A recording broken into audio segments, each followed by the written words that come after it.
I was looking into farmers and their debt because I saw a news article in somewhere that says, it's really tragic for the farmers too. They're also going bankrupt and they have to stop planting. You hear that all around the world.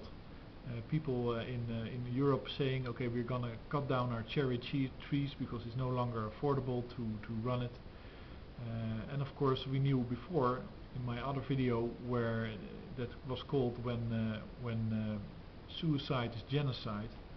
Really, the process of banks bankrupting people in rural areas in India, causing them to be asked to commit suicide in return for or instead of paying their debt.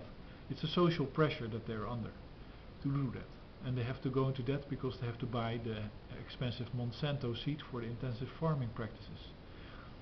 It's all very capital intensive. But the same is happening in the US right now.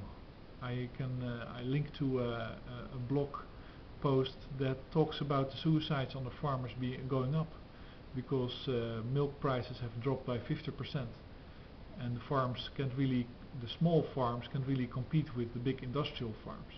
But all this process is of course fed by banks and loans.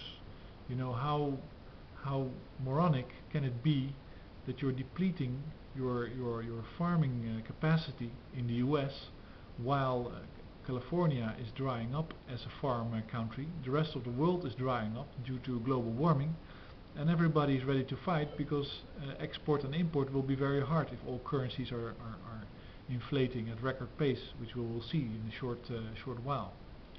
It's ridiculous, and it's once again the destructive effect of banks on the global economy. And I'll tell you what is the best trick you could do with America if you don't like America, or if you want to enslave America. Then you basically bankrupt all its farmers.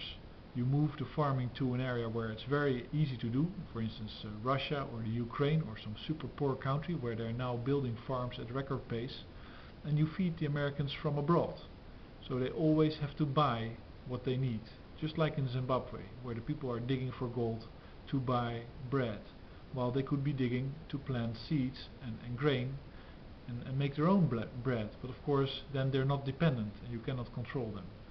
I think it's a very, very worrying process, and history tells us that in the Great Depression Roosevelt apparently destroyed crops in order to up the price once again to be able to repay the debt and the interest owed to the bankers. So if you want to live, if you want to, let's say, if you don't want more people to die, and then I'm talking about farmers committing suicide because they're in debt, then I think it's time to stand up to those bankers, because they are killing, literally killing and committing genocide in the US.